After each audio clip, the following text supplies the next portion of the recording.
criminal defense attorney Matthew Barhoma. Thank you, Matthew, for being with both of us today.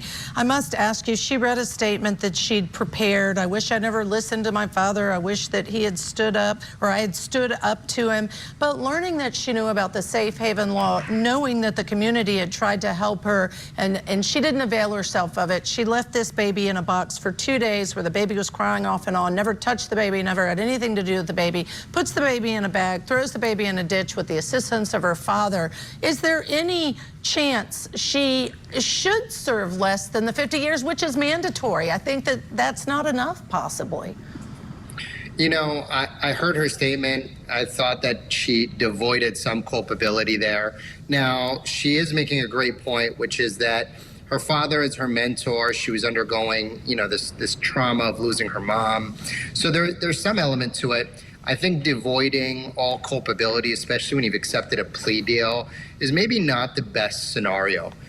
Mainly because it shows the judge maybe you're not ready to address the gravity of what you've done. So, you know, I've heard some devoidance of some culpability, but I think there is some truth to the veracity of what she's saying. Yeah, exactly, Matthew. That's where I stand. First of all, I just want to say, this Zach Wilson guy, he's talking about, the father? The father. He says, you brought some kind of embarrassment to me and my wife.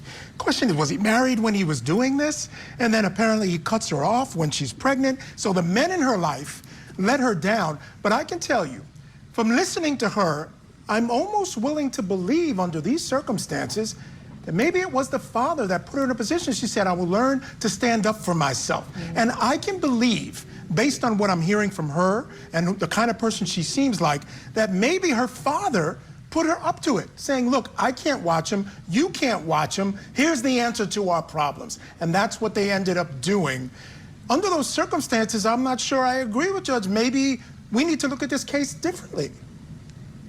Well, I mean, listen, this is exactly why there is probably a plea deal in this case. There's a lot of moving parts here as to her mental state, maybe what she was like postpartum, the gravity of losing her mom. There's a lot there to possibly show a jury at a trial and end up right here, getting a second-degree homicide conviction. So, you know, again, I think when you take all circumstances together, that's probably why she has a plea deal that looks like this. And there are moving parts. This is not, you know, I heard the defense attorney and she said, you know, this was complex. This is a family. Let me shed light on what the family dynamic was like. And I think that's certainly an element in her train of thought at that very time, and it goes directly towards her intent. And are you surprised at all that the plea deal for the father today was the same as it was for Megan that she entered previously, which was to second-degree murder? It makes sense to me that it's going to be the same charge for both of them and that he's already been sentenced to that mandatory 50 years. You know, I think the state's cutting its losses. They're giving them exactly the same plea deal. They're navigating through this process. They're getting some sort of finality. So, you know, it doesn't totally shock me. It certainly doesn't divide against who's more culpable. Maybe the judge could break away from the plea deal and give a different kind of sentence. We'll see. But I think that, you know, this is a good way to streamline a case like this in getting a good and accurate finality for both defendants. You know, Matthew, Judge and I were talking about, you know, who's going to speak for the child. We heard Zach, the father, speaking for him. But we were wondering, maybe, you know, when you think about the victims in a case like this, you know, it's a self-contained family, so they're victims as well as perpetrators in this case. But she talks about letting her friends and other family down. I think they're victims as well. You know, you got, you know, other people in the family expecting this child coming in. That's always a happy event for a family as well. Other people hurt by this.